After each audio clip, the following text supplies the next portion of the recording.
मिथिला के घर घर में पूर्णिमा के अवसर में भऽ रहल आए चुमान।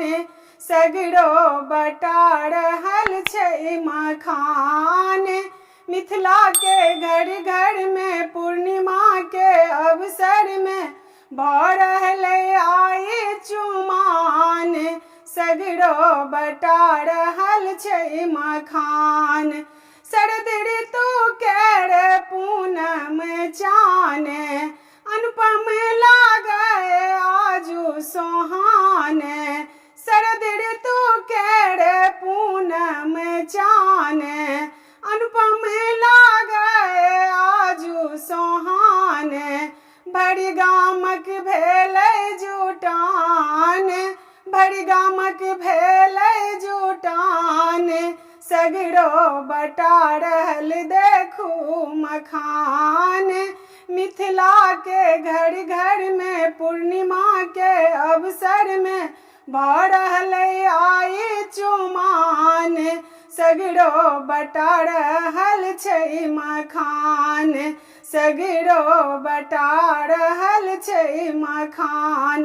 बेटी बैला से पठौलनि भारे, बेटा बैला सबके चिक्का छनि पारे।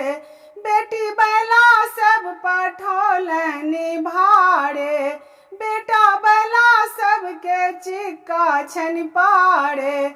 समधिक छाती उतान, समधिक छाती उतान।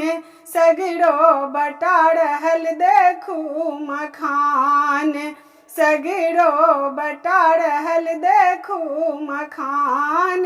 मिथिला के घर घर में पूर्णिमा के अवसर में भऽ रहल आए चुमान। भऽ रहल आए चुमान। सगरो बटा रहल देखू मखान। सब आंगन चल रहल कौड़ी पचीसी, सब आंगन चल रहल कौड़ी पचीसी। भौजी के दांत देखू निकलल बतीसी, भौजी के दांत देखू निकलल बतीसी। की बच्चा बूढ़ा जवान, की बच्चा बूढ़ा जवान।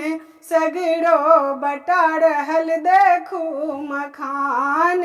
मिथिला के घर घर में पूर्णिमा के अवसर में भऽ रहल आए चुमान। सगरो बटा रहल छै मखान। सगरो बटा रहल देखू मखान। आजुड़े आजुड़े मेवा बतासा, आजुड़े आजुड़े मेवा बतासा। बाजी रहल ढोल झाल संगे तासा, बाजी रहल ढोल झाल संगे तासा। मणिकांतक मुँह लाल पान, मणिकांतक मुँह लाल पान। सगरो बटा रहल देखू मखान। सगरो बटा रहल देखू मखान। मिथिला के घर घर में पूर्णिमा के अवसर में भऽ रहल आए चुमान। सगरो बटा रहल छैक मखान।